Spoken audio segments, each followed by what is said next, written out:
For the first time in years, Ryan felt something shift inside him. Not regret, not anger, but purpose. He no longer saw Lila as a thief. He saw a girl fighting for her brother, a girl who had suffered too much. And tonight, something fragile, but powerful had begun to grow, a bond that could change all of their lives if they allowed it. Morning sunlight filtered through the apartment windows, warm and gentle, a sharp contrast to the fear and cold of the night before.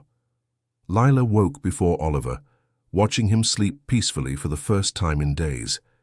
She pulled the blanket up to his shoulders and sat quietly on the edge of the couch, still unsure if everything that happened last night was real.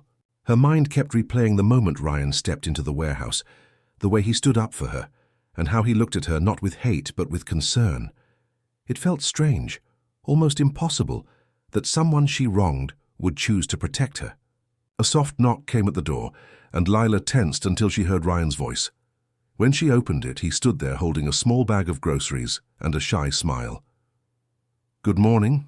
Thought you might be hungry." Lila stepped aside, letting him in. Oliver woke to the smell of warm food and smiled sleepily. Breakfast was simple, bread, eggs, fruit, but to them it felt like a feast. Oliver talked more now, his voice brighter, sharing how he dreamed of someday having a small home with a garden. Ryan listened, touched and encouraged him gently. But beneath the calm morning, a shadow lingered. Trent. Lila could not shake the fear that he would return. After breakfast, Ryan sat with Lila at the table while Oliver drew nearby. "We need to talk about what happens next," Ryan said softly. Lila nodded, her hands twisting in her lap. "I know I can't stay here forever." Ryan shook his head. "You can stay until you're safe. But we need to make sure Trent can't hurt you or any other child again." Lila's eyes widened. "He won't let this go. If he finds out Oliver is alone again..." Her voice trembled. Ryan leaned forward, his voice steady. "You're not alone anymore. I promise." Maya arrived soon after, holding a small folder. "I did some digging," she said, placing it on the table. "Trent isn't just controlling a few kids.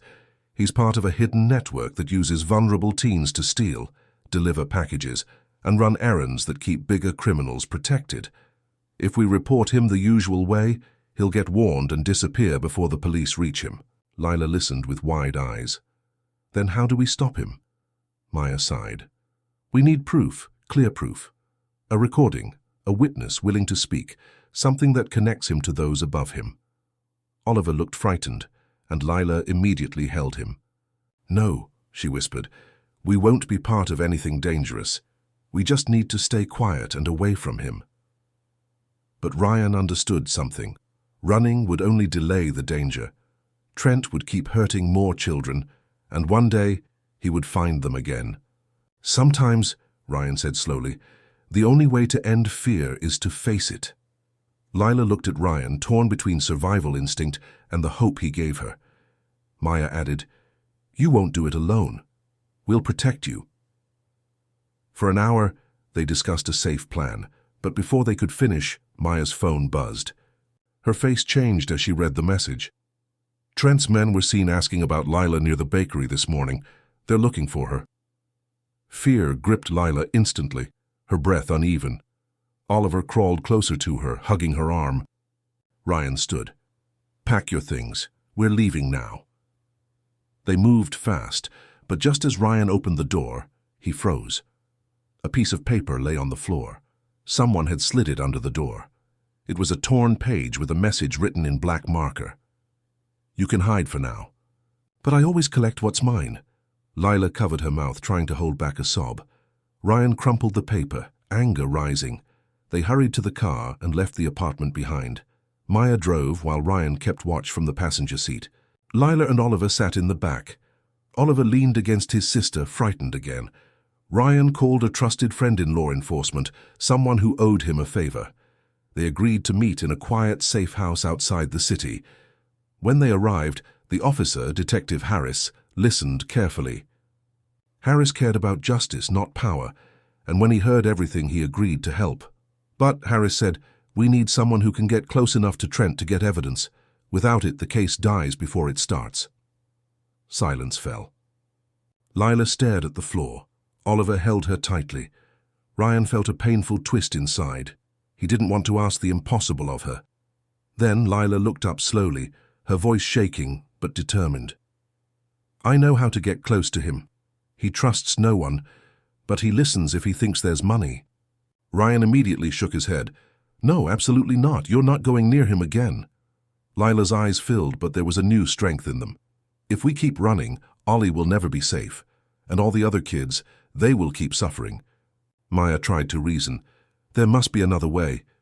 But Lila stood now, gently pushing Oliver toward Ryan. I'm not doing this for me. I'm doing this for him, and for the kids like Sam.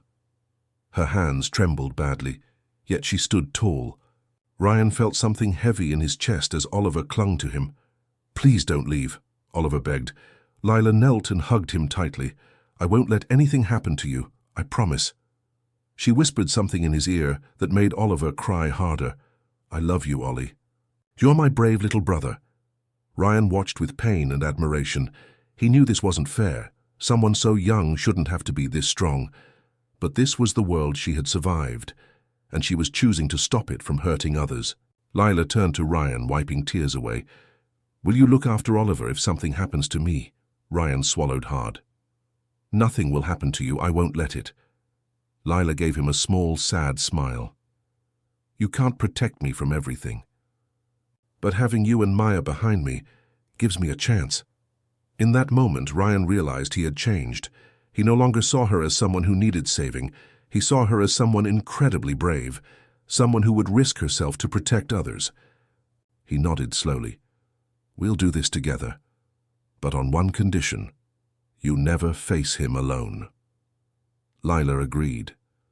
But deep inside, both of them knew that facing Trent might demand a price, and one of them would have to pay it. Outside, the sky darkened again, clouds gathering like a warning. The storm wasn't over. It was only coming closer, and the next move would decide everything. The next evening, the city felt tense, as if it knew a storm was coming. With Detective Harris's hidden team waiting nearby, Lila walked toward the abandoned parking lot where Trent had agreed to meet. Ryan stayed close, watching from a distance, his heart racing. Lila stood alone under a broken streetlight when Trent appeared, smiling with cold confidence. Thought you could run forever, he sneered. Lila forced herself to stay calm. I came to pay what I owe, but I want out for good. Trent laughed. No one gets out, not you, not your brother. He stepped closer, gripping her arm hard. Lila winced but held her ground. I brought proof of jobs, real money. You let me go after this. Ryan signaled Harris's team. But before they reached closer, Trent pulled out a knife. You think I'm stupid? Someone helped you. Who was it? Lila trembled but stayed silent. Just then, Ryan rushed forward, shouting for Trent to stop. Trent turned, furious, and tried to attack. Ryan shielded Lila as Harris's team stormed in, pinning Trent to the ground. Lila broke into tears, shaking with relief. Hours later, at the safe house, Harris confirmed Trent and his network were being arrested. Lila hugged Oliver tightly, finally free. Ryan watched them with a soft smile. You don't have to be afraid anymore. Lila looked at him with grateful eyes. Thank you for believing in me when no one else did. Ryan gently wiped Oliver's tears. Both of you deserve a new life. In time, Lila and Oliver moved into a small home, their days peaceful at last. And Ryan visited often, no longer out of guilt, but out of care, because their story had changed his heart forever. Belongs to me. She works for me. She pays me. That's how this street runs. Ryan's jaw tightened. People don't belong to you. She's not your property. Trent's eyes darkened. Out there maybe, but here, I make the rules. Ryan took another step forward, now only a few feet away. He could see a small cut on Lila's lip, and it made something fierce rise inside him. Then change them. Tonight. Trent reached into his jacket, and for a moment Ryan wondered if he had a weapon, but instead he pulled out a small pocket knife and flicked it open. Leave, Trent warned, pointing the blade at Ryan. This is your last chance. Lila cried out, her voice cracking. Please don't, he'll hurt you. Ryan did not move back. He stood rooted like a wall, eyes locked on Trent. No, I won't let him hurt you again. The knife glinted under the weak bulb as Trent shouted and charged. Everything happened fast. Maya rushed forward, grabbing Trent's wrist to stop the blade, and Ryan pushed Trent back with surprising strength. The knife dropped, skidding across the concrete floor. Trent punched Ryan in the side, forcing him to step back, but Ryan didn't fall. He grabbed Trent by the collar and shoved him against the wall. "Enough!" Ryan shouted, his voice echoing loudly. Trent struggled, but Maya stepped between them and held Trent back. Her voice was cold. "You lay another finger on her, and the police will know everything you've done to the children here. I have names. I have witnesses." Trent's eyes shifted nervously. He looked at Maya, then at Ryan, and for the first time, fear flickered in his expression. "You think you can change this place?" He spat. "People come and go. Nothing changes." But his voice no longer sounded confident. Ryan leaned closer and spoke with a steady, low voice. "Maybe, but change starts somewhere. Tonight it starts with her." Trent shook off Maya with a curse, picked up his jacket and backed toward the exit. Before leaving, he turned to Lila with a cold stare. "This isn't over." Then he disappeared into the dark rain outside. Silence filled the warehouse for a moment, broken only by the soft sound of waves hitting the dock. Ryan turned to Lila. She stood frozen, hugging herself, tears falling silently. She tried to speak, but words failed. Ryan stepped closer, his tone soft now. "Are you hurt?" Lila shook her head slowly, but tears kept flowing. Why did you come?" Ryan didn't have a clear answer at first. He had come for his wallet, for revenge. But looking at her now, that reason felt small, almost ridiculous. He spoke honestly, because no one should be treated like that. Lila's breathing was uneven. "I'm sorry. I didn't want to steal. I didn't know what else to do. My brother was hungry. Trent said if I didn't bring money, he would—" Her voice broke. Ryan gently placed his coat around her shoulders. She looked up in surprise. "You're shaking," he said. "Let's take you somewhere safe." She hesitated, torn between fear, shame, and relief. "Oliver, my brother. He's alone. I need to go to him." Ryan nodded. "We'll go together." Maya gave Lila a soft, encouraging smile. "No one will hurt you now." As they walked out of the warehouse, the wind hit them, but it felt cleaner, lighter, as if the night was shifting. Lila walked beside Ryan silently, still unsure if she should trust him, yet unable to deny the safety she felt. Ryan realized this moment changed everything. He did not see a thief anymore. He saw a girl fighting to survive in a world that had given her nothing. And for the first time in a long while, Ryan felt something real inside him, something that wasn't pride, business, or anger, but a sense of responsibility he didn't expect. He had no idea what would come next, but as they walked toward the bakery to find Oliver, one thing was clear. The story was no longer about a stolen wallet. It was about saving a family that had never been given a chance.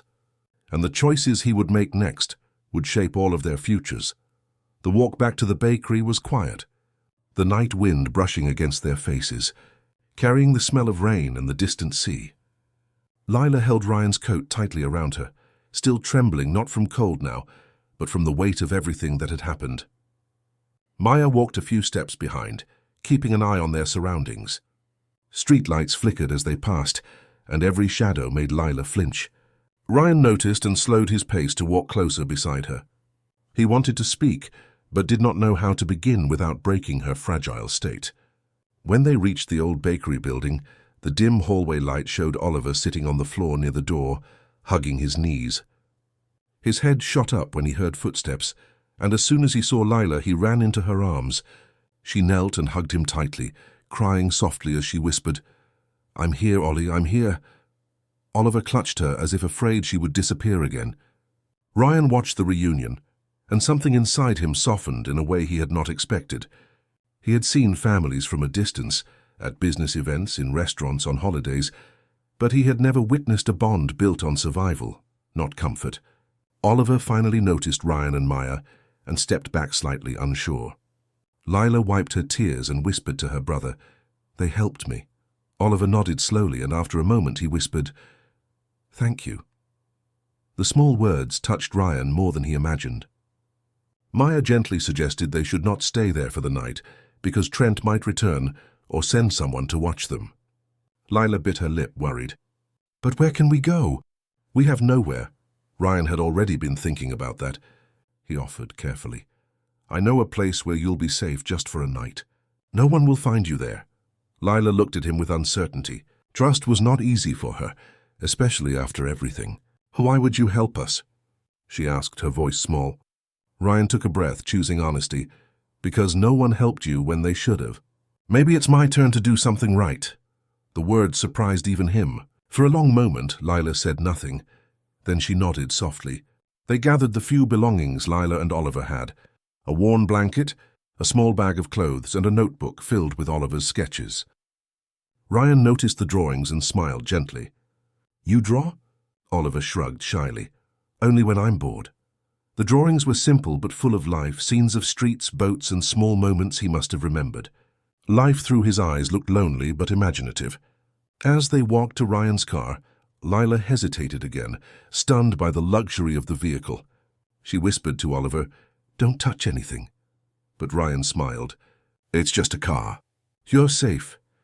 He opened the back door for them, and Oliver's eyes widened at the soft seats and bright lights. During the drive, silence stretched between them, but it was different now, softer, less fearful. Lila sat with her arms around Oliver, watching the city lights pass by. Ryan glanced through the mirror and saw her gaze soften for the first time. Maya, sitting in front, broke the silence lightly. Do you like pizza, Oliver? Oliver nodded quickly and Maya grinned. Good, me too. And I'm starving. Lila looked surprised. You're hungry after all that? Maya shrugged. A fight makes me hungry. And you two haven't eaten properly, have you? It was true. Lila and Oliver had not eaten since morning. Ryan stopped at a late-night pizza place and ordered boxes of food to take with them.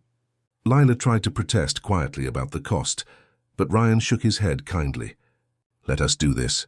One meal won't hurt. Back in the car, Oliver ate as if he hadn't tasted warm food in days.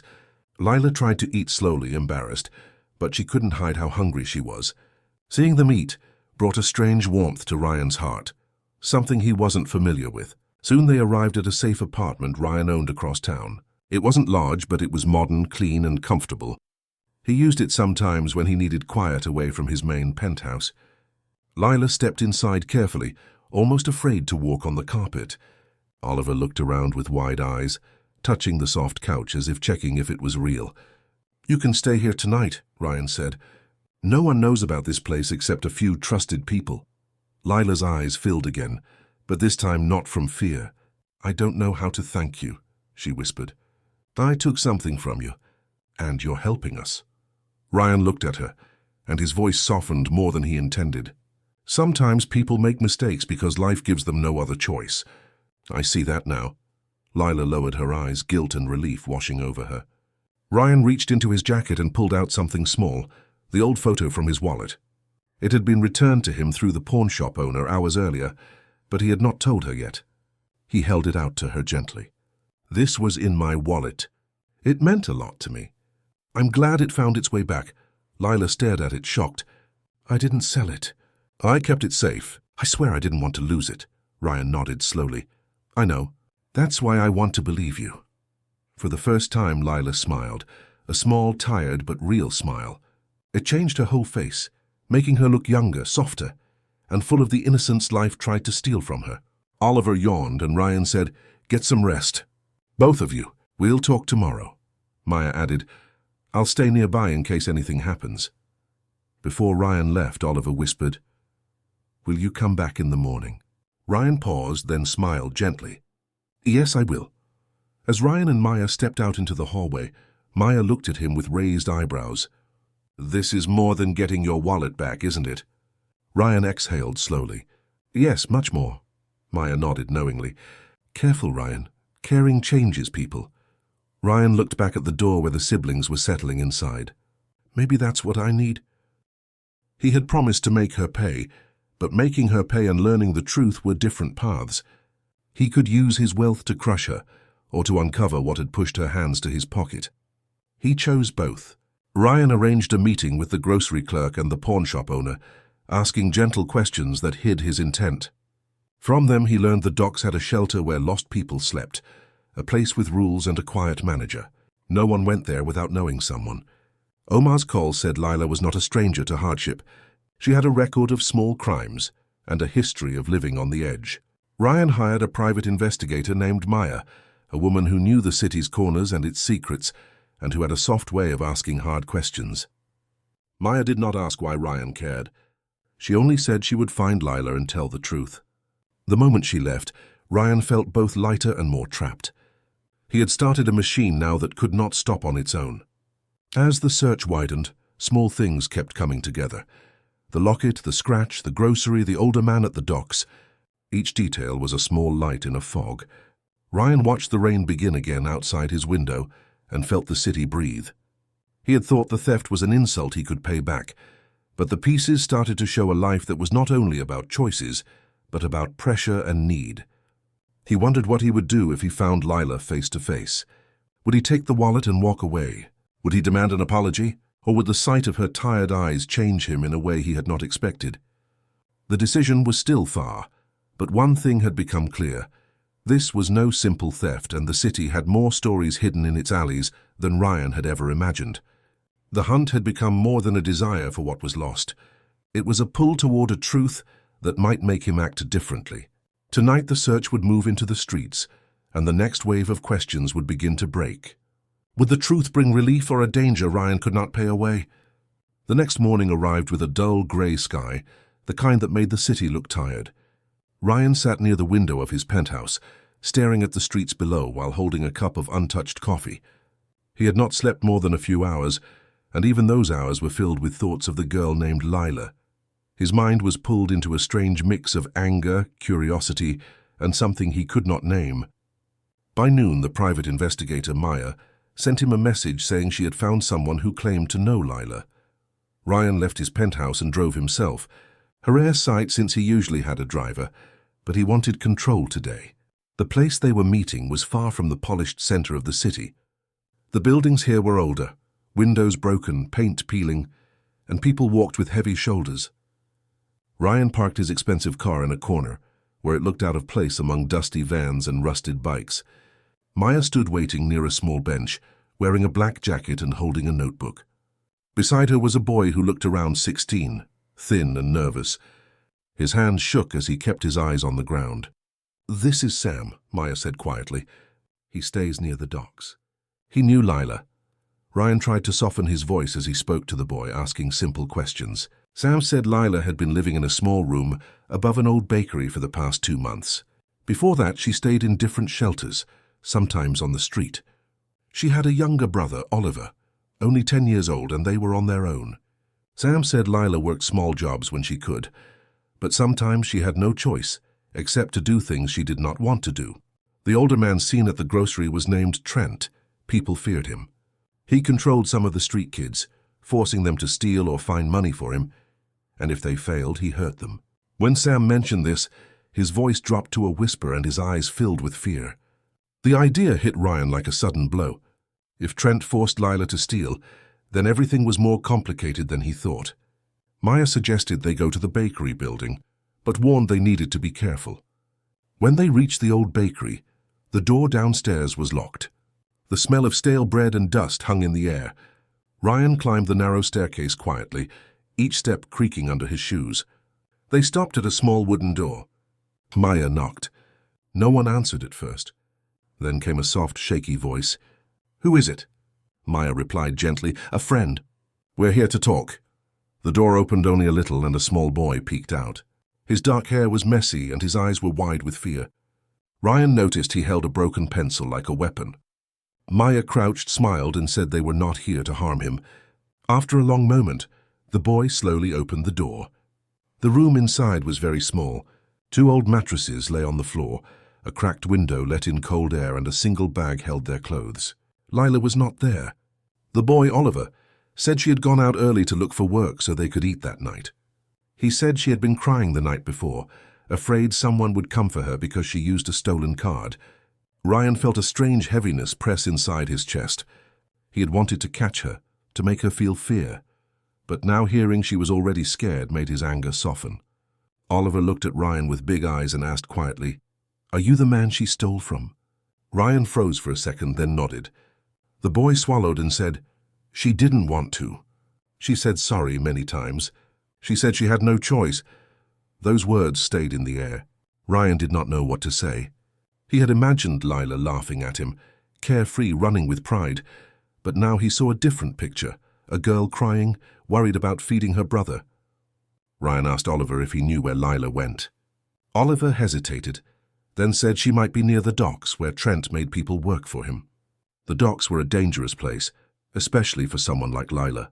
They thanked Oliver and left. While walking to the car, Ryan felt a pull inside himself. This was the moment when everything began to change. He still wanted his wallet back, but now he wanted something else. He wanted to protect the boy and his sister. They drove toward the docks. The sky darkened again as evening approached, and the wind smelled of salt and old metal. Ships creaked, workers shouted, and the narrow paths between storage containers felt like a maze. Maya led Ryan through the area, and soon they spotted a group of young teens selling small stolen items near a broken fence. When Maya asked about Lila, most stayed silent, afraid, but one girl whispered that Trent had taken Lila to an abandoned warehouse near the water. The reason was simple. Trent learned she was seen using a rich man's card, and he believed she had more money hidden. Ryan's heart beat faster. He imagined Lila frightened and alone with Trent, and the thought made him move quickly. They reached the warehouse. It stood tall, with broken windows and doors hanging from rusty hinges. Inside, the air was cold, dust floated in the dim light, and the sound of waves hitting the dock echoed like a warning. Ryan stepped forward, not caring that his suit might get ruined. He heard voices from inside, one deep and threatening, one soft and scared. It was Trent and Lila. Trent was demanding to know where the rest of the money was and accusing her of keeping it. Lila cried, saying she gave him everything. Ryan exchanged a look with Maya, and for the first time his anger was not at Lila, it was at Trent. He moved closer, his steps slow but filled with purpose. This was the turning point. He had started his search for revenge, but now he felt something very different inside him, a need to stop this, a need to help her. He did not know how this would end, but one thing was clear. He could not walk away now. The story had changed. He was no longer just the hunter. And Lila was no longer just the thief. The warehouse air was cold and tense, the type of cold that felt sharper because of fear, not weather. Ryan and Maya stopped behind a stack of wooden crates, watching the scene unfold in the dim light, coming from a single hanging bulb. Lila stood with her back against the wall, her hands shaking as she held her thin coat close to her chest. Trent, tall with a rough face and eyes filled with anger, loomed over her like a storm ready to break. He grabbed her arm and pushed her harder against the wall. "Where is the rest?" he growled, his voice echoing through the empty space. Lila's voice was weak but honest. "I told you, Trent, there is no more. They blocked the card. I tried, I only bought food." Trent slapped her, and the sharp sound made Ryan's breath tighten. Lila winced but did not fall. Instead, she whispered, "Please, my brother needs me. I gave you everything." Trent stepped closer, his face full of rage. "You think I care about your little problems? You stole from a rich man. That means money. You're hiding it." He raised his hand again, and Ryan felt his patience break. Without another thought, he stepped into the open. His voice was calm but full of force. "Touch her again and you'll regret it." Trent turned, confused at first, then his eyes narrowed. "Who are you to walk in here and talk big?" Ryan stepped closer, the dim warehouse light making his expression sharp and serious. "I'm the man she stole from." Lila gasped softly, and her eyes widened with fear and shame. She wanted to speak, but her voice failed. Trent laughed, but there was tension behind it. "So the rich boy came running to find his little wallet." "How cute." Maya joined Ryan's side, her hand near her pocket, ready for trouble. "We're not here to play games," she said. "Let the girl go." Trent walked in a slow circle, cracking his knuckles. It was a cold, rainy evening in the city, the kind of night when people walked fast with their heads down, trying to escape the heavy drops falling from the dark sky. Cars splashed through puddles, thunder rolled above the tall buildings, and the cold wind made everyone hurry home. Ryan Carter stepped out of an expensive restaurant, holding his wallet in one hand and his phone in the other. He had just finished a business dinner, where he closed a big deal that would make him even richer. Ryan was a young millionaire, confident, proud, and successful. Many people admired him, but he cared very little for anyone outside his world of money and power. He stood under the restaurant roof for a moment, looking at the wet street and thinking about how irritating the weather was. As he placed his phone into his pocket and started walking toward his luxury car parked a few steps away, someone suddenly bumped into him. It happened too fast to understand. A girl dressed in old, worn-out clothes crashed into his chest with enough force to make him step back. She muttered a quick sorry before rushing away without looking at him again. Ryan frowned in annoyance, shaking his head as he brushed a raindrop off his coat. But when he put his hand into his pocket to keep his wallet safe, his heart froze. His wallet was gone. For a second he thought he might have dropped it, but then he remembered the girl. His heartbeat grew faster. He looked ahead through the rain, and in the crowd of umbrellas and rushing people he spotted her running. She kept looking over her shoulder as if expecting to be chased. Ryan's anger rose like fire. The thought that someone dared to steal from him, a man who had everything, made his blood boil. Without thinking, he shouted, "Stop! Thief!" People turned to look at him with shocked faces, some confused and others curious, but no one moved to help. Ryan did not wait for anyone. He started running after her, his shoes splashing water with every step. The rain made it hard to see, but he refused to stop. He could see her short silhouette moving between people, trying to escape. She slipped into a narrow alley, and Ryan followed her without hesitation, but when he reached the alley, she was gone. It was dark, with only a flickering streetlight, empty boxes, and the sound of raindrops hitting metal.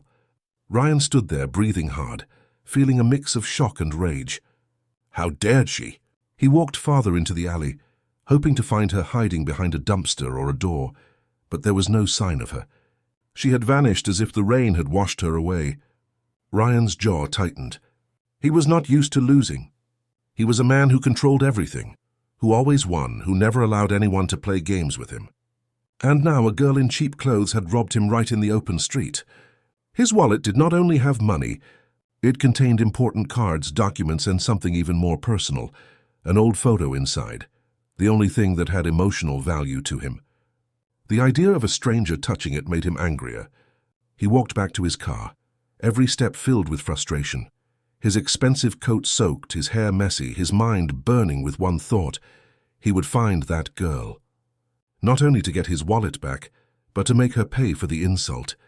He sat in his car, wiped the water from his face, and placed his hands on the steering wheel. The city lights reflected in his eyes as he remembered her face for a brief second. She was young, maybe around 18 or 19, thin, and her clothes were torn and dirty. She didn't look dangerous. She looked scared. That thought confused him for a moment. Why would a girl like that steal from him? Was she desperate, hungry? Or was she a trained thief? Ryan shook his head. The reason did not matter. She stole from the wrong person. He turned on the ignition, and the car engine roared to life.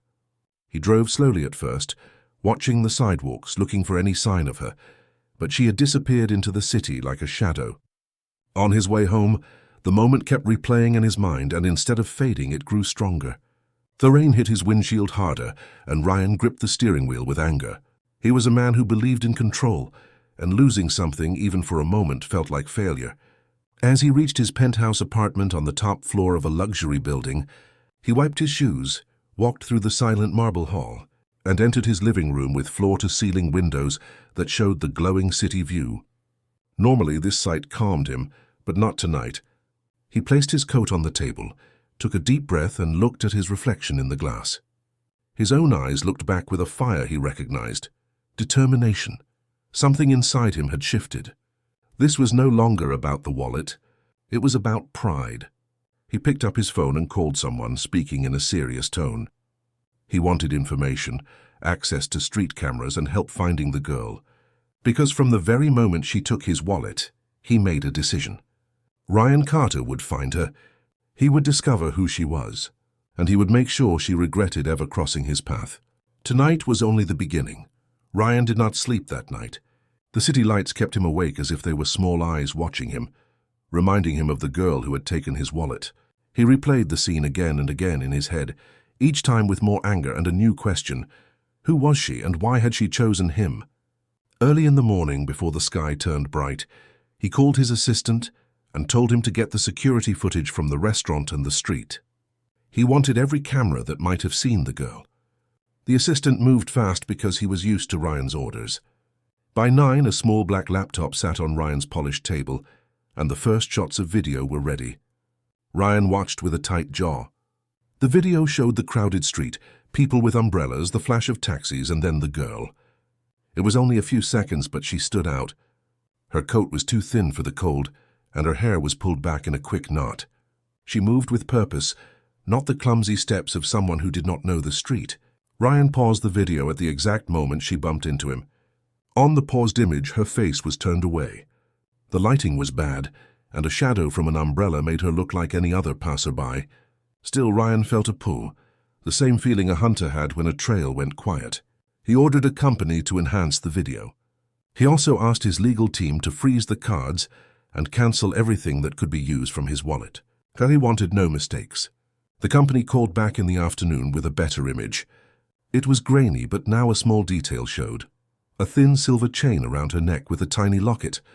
The locket was not expensive, but it had a small scratch on the side, a line as if something hard had hit it. Ryan leaned closer to the screen, his pulse quickening. He knew that small things mattered. He told his assistant to send the images to every private investigator the city worked with and to the police, but he also wanted a different kind of help. He thought of the neighborhoods where people with thin coats lived, the places where hunger pushed people to risk much. He had never walked those streets himself, but he knew people who had. He picked up his phone and called a man named Omar, who ran a small community clinic and knew the area well. Omar answered with a tired voice and did not ask many questions when Ryan said he needed help finding a young woman. Within hours, Omar had a name. The clinic had treated a girl who matched the description a week earlier. Her name was Lila. She came to the clinic with a small cut on her hand and told the nurse she had been robbed. Ryan felt a strange mix of relief and new worry. Lila. The name sounded soft and small, but it gave him something to hold. Omar could not say more without Lila's permission, but he promised to check and to ask around. While Omar moved through his neighborhood, Ryan went through the contents of his head that he could remember about the wallet. The stolen photo had been the most personal thing inside. It was old and had a thin fold at the corner. He could not bear the idea of anyone touching it, and the thought made him act more sharply. He called the card companies, closed his accounts and set a reward, a large one, for anyone who could return his wallet or lead to the thief. He did not announce it publicly. He preferred quiet power. He used a private channel, and the city's undercurrent of information moved. Within a day, a small man who ran a pawn shop called offering information. He said a young woman had tried to sell a small locket and a faded photo at his counter. He remembered the cut in the locket and the way the girl's hands shook. But when the pawn man looked into his records, the sale was gone. Someone had taken the items quickly, as if they wanted to hide them. Ryan felt a cold hand on the back of his neck. Now someone else was involved. He began to wonder if the theft was simple or part of something bigger. That evening, Aaron, his assistant, gave him another note. A bank had a picture of a woman who used his card at a small grocery near the docks. The timestamp was an hour after the theft. The video was clearer because the store's lights were bright. Ryan watched and saw the girl, Lila, standing awkwardly at the counter. A young man with her, older by 10 years, with a tight face and careful eyes. The man watched her more than he watched the cashier. When she slid the card across the machine, her fingers trembled. The older man took the bag and left. Ryan recognized a look he had seen in deals gone wrong, control without care. He paused and wondered if Lila had been forced to steal. The idea changed him. Anger turned to a new heat, and under that heat was a curiosity he could not deny.